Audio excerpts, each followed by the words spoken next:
പറഞ്ഞില്ല ആലോചിക്കാൻ സമയമില്ല. തുടക്കം എന്നാ പറയണ്ടേ, ഞാൻ ഒന്ന് ആലോചിക്കട്ടെ. എന്റെ ചേട്ടായിന്റെ ഞങ്ങളുടെ ചേട്ടായിന്റെ കല്യാണമാണെന്ന്. Excited new member in family. ഇന്നെൻ്റെ കല്യാണമാണ്.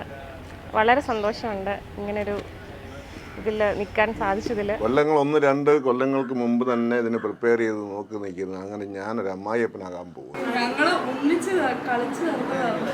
ഞങ്ങളുടെ കല്യാണം കഴിഞ്ഞ് അവനും കൂടി ഉണ്ടായിരുന്നുള്ളൂ ഒന്ന് പെടാനായിട്ട്. ഇപ്പൊ ഒരു സന്തോഷം. മരിയയുടെ ജനനം എന്ന് പറഞ്ഞാൽ നല്ലൊരു കാറ്റും കോഴും നല്ല പെരുമഴയുള്ള ഒരു സമയത്തായിരുന്നു. എൻ്റെ ഗ്രാൻഡ് മദർ ഉള്ള കാലം തൊട്ട് ഏറ്റവും കൂടുതൽ എക്സൈറ്റഡ് ആയിട്ട് നോക്കിക്കൊണ്ടിരുന്നത് അസംസിൻ്റെ കല്യാണത്തിന് വേണ്ടിയിട്ടായിരുന്നു.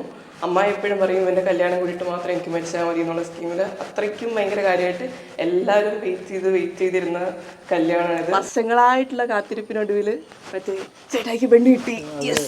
ആശംസിനെ പറ്റി പറയുമ്പോൾ ഞങ്ങൾ തമ്മിൽ കണ്ടുമുട്ടുന്നത് വണ്ടർലേ വെച്ചാണ്. വണ്ടർലയിൽ റൈഡിൽ കയറുമ്പോഴാണ് ആദ്യമായിട്ട് കാണുന്നത്. ഇന്നലെ വരെ എൻ്റെ കൂടെ റിമോട്ടിന് അടി ഉണ്ടായിക്കൊണ്ടിരുന്ന ടീമാണ് ഇപ്പോൾ കല്യാണം കഴിക്കാൻ പോകുന്നത്. മെച്ചുവേർഡ് പേഴ്സൺ ആയിക്കൊണ്ടിരിക്കുകയാണ്. ഞങ്ങൾ ഒരേ ബാങ്കിലാണ് വർക്ക് ചെയ്യുന്നത്. പക്ഷേ ഞങ്ങൾ അങ്ങനെ മിണ്ടാറൊന്നും ഇല്ലായിരുന്നു. പിന്നെ അവിടെ വണ്ടർലേ ചെന്ന് കഴിഞ്ഞാണ് കമ്പനി ആയത്. എൻ്റെ മോൾ തന്നെയാണോ ഇതെന്ന് ഞാൻ സംശയിച്ചു പോവുകയാണ് ഈ അവസരത്തില്. ആശംസ എന്ന് പറഞ്ഞാൽ നല്ലൊരു ശാന്ത സ്വഭാവമുള്ള പയ്യനാണ്. വലിയ ഒത്തിരി വർത്തമാനമൊന്നും ഇല്ല, എന്നാലും നല്ലൊരു ശാന്ത സ്വഭാവമാണ്. എടുത്തുചാട്ടോ വലിയ ബഹളങ്ങളോ ആള് സൈലൻ്റായിട്ട് വീട്ടിലുണ്ടെന്ന് പോലും മനസ്സിലായി. ഇനി മുമ്പോട്ട് എങ്ങനെയാണെന്ന് എനിക്കറിയാൻ പറ്റുകയില്ല. ഞാനും അവരും തമ്മിൽ ഒരു 10 വയസ്സിൻ്റെ വ്യത്യാസമുണ്ട്. പക്ഷെ എനിക്കൊരിക്കലും ആ ഒരു വേ ഫീൽ ചെയ്തിട്ടില്ല. എൻ്റെ വീട്ടിലെ ലൈക്ക് എന്നെ യംഗസ്റ്റ് ആയിട്ട് ട്രീറ്റ് ചെയ്യുന്നതിനേക്കാളും കൂടുതൽ വേണമെങ്കിൽ അവനെ ആയിരിക്കും ട്രീറ്റ് ചെയ്തിട്ടുണ്ടാവുക. സോ അവനിങ്ങനെ കല്യാണം കഴിക്കാൻ പോകുന്ന പറയുമ്പോൾ ഭയങ്കര എക്സൈറ്റഡ് ആണ്. നമ്മുടെ ആശു മാമൻ അല്ലെങ്കിൽ നമ്മുടെ ചേട്ടൻ, നമ്മൾ കുഞ്ഞിനെ തൊട്ട് കാണുന്ന ഒരാളാണ് നമ്മുടെ ചേട്ടൻ. അപ്പൊ നമ്മുടെ ചേട്ടായിയുടെ വെഡിങ് കാണാൻ ഇത്ര എക്സൈറ്റഡ് ആയിട്ടുള്ള വേറെ പരിപാടിയില്ല. അത് എല്ലാവരും പറഞ്ഞിട്ട് നമ്മൾ പുതിയൊരാളെ നമ്മുടെ ഫാമിലിയിലേക്ക് ജോയിൻ ചെയ്തു. വീട്ടുകാർ വഴി വന്ന പ്രപ്പോസൽ വഴിയാണ് പിന്നെ ബാക്കി മൂവ് ചെയ്ത് പിന്നെ ഇപ്പം ഇവിടം വരെ എത്തി നിൽക്കുന്നു. നമ്മൾ ഇത്രയും പെൺപിള്ളേരുടെ ഇടയിലുള്ള കൂടെ ഒരു ആൺചെറുക്കൻ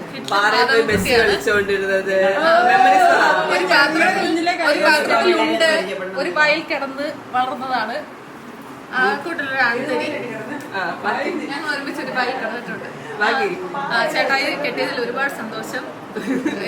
ലേറ്റ് ഏജ് ആയെങ്കിലും 32 വരെ കാത്തിരുന്നെങ്കിലും നല്ലൊരു കുട്ടിയെ കിട്ടി. അതുപോലെ തന്നെ നല്ലൊരു കളിനെ കിട്ടിയതിലും ഞാൻ സന്തോഷിക്കുന്നു. ചേച്ചി പണ്ട് തൊട്ട് ഭയങ്കര ഒതുങ്ങി കൂടി ഇങ്ങനെ ഇരിക്കുന്ന ഒരാളാണ്. പിന്നെ നമുക്ക് ആവശ്യമുള്ളവർക്കൊക്കെ നന്നായിട്ടൊക്കെ കാര്യങ്ങളൊക്കെ ചെയ്തു കൊടുക്കാനും ഒന്ന് സെൻസിബിൾ ആയിട്ടൊരാളാണ്. ഞാൻ ഇതുവരെ കണ്ടിട്ടുള്ള ഏറ്റവും കൈൻഡസ്റ്റ് ആയിട്ടുള്ള പേഴ്സൺ ആണ് മരിയ.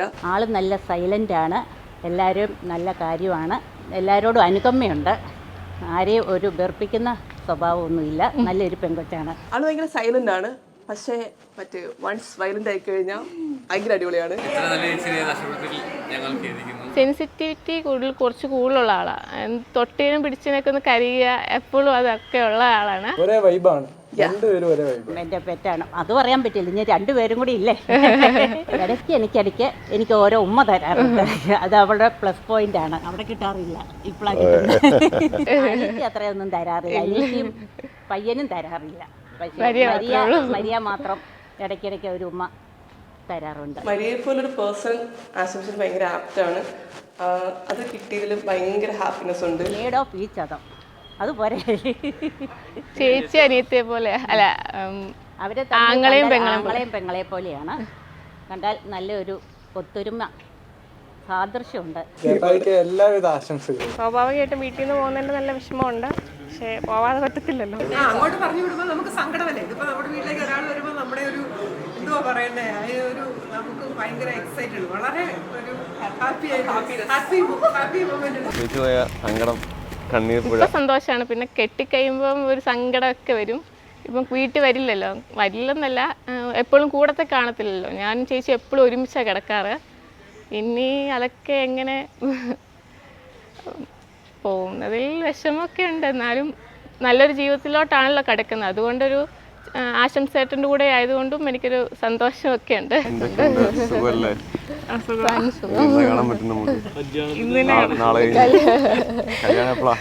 കല്യാണം 11 മണിക്കാണ്. 10:30 ചേട്ടൻ നേരത്തെ എത്തും. പള്ളി കയറുമ്പോൾ നല്ല പ്രാർത്ഥനയോടെ കയറാവുള്ളൂ.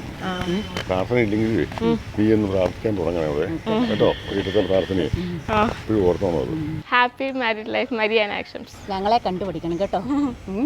അകത്തടിയാണേലും ഇടിമുറി ഉണ്ടെങ്കിലും അത് കാണിക്കുന്നില്ലല്ലോ. പുറത്ത് അതാണ് മാതൃകാ ദമ്പതികൾ. മരിയ ജനിച്ചത് 1960. അതും വേണ്ട, പിന്നീട് സംശയം എന്നെ വിളിച്ചാൽ മതിയേ. എല്ലാം പറഞ്ഞു തരും.